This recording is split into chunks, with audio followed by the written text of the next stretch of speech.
ओडिशार विरोधी दल नेता नवीन पट्टनायक 11 सेप्टेम्बर गुरुवार दिन राज्यर सफलता को नहीं विधानसभा प्रशंसा करिसेंती।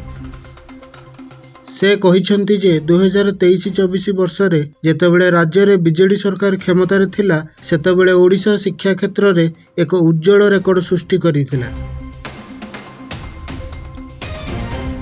नवीन पट्टनायक कहिसेंती जे शिक्षा अधिकार आरटीई आईन रे नाम लेखा जाइथिबा छात्र छात्री मध्य देशर 4टी राज्य मध्यरु ओडिशा सर्वाधिक प्रतिरक्षा हार अर्थात पिलामानंकु स्कूल रे रखिबारे सफलता हासिल करिछि।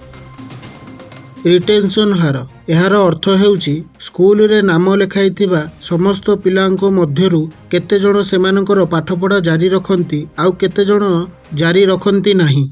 एही पाठपढ़ा क्षेत्र रे ओडिशा 2023-24 वर्ष रे अन्य 3टी राज्य को पछरे पकाई प्रथम स्थान रे रहिथिला।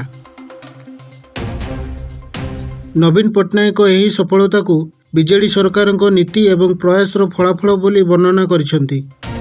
से कहिसेंती जे 2023-24 समय रे सरकार पिलांको स्कूल छाड़िबा संख्या ह्रास करिबा उपरे अधिक गुरुत्व देउथिले। एथिपाई ओडिशा रे अनेक स्कूल रे भित्तिभूमि उन्नत करा जाइथिला।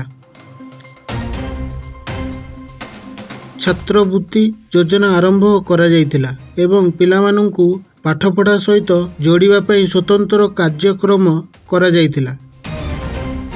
से यहा मध्य कहिसेंती जे एही सफलता प्रमाण करुछि जे बीजेडी शासन समय रे शिक्षा को प्राथमिकता दिया जाउथिला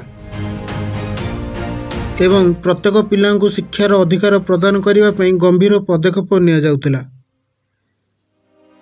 एबे प्रश्न उठुछि जे भविष्यत रे एपरि प्रयासर की प्रभाव पड़िबो।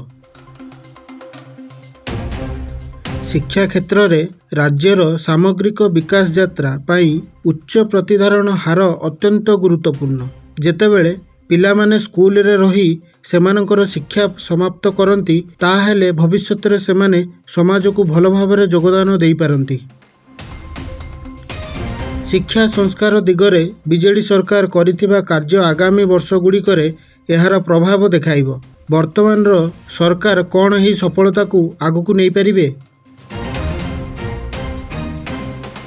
शेषरे नवीन पट्टनायक आशा प्रकाश करथिले जे राज्य भविष्यत रे मध्य शिक्षा क्षेत्र रे आहुरी भल फलाफल आनिबो जेतेबेले बीजेडी सरकार आसीबो। वर्तमान पई एतिकी रहिली पुणी देखाबो आउ एक नुआ खबर सहित। देखुतांतु नॉट टाइम टीवी। धन्यवाद।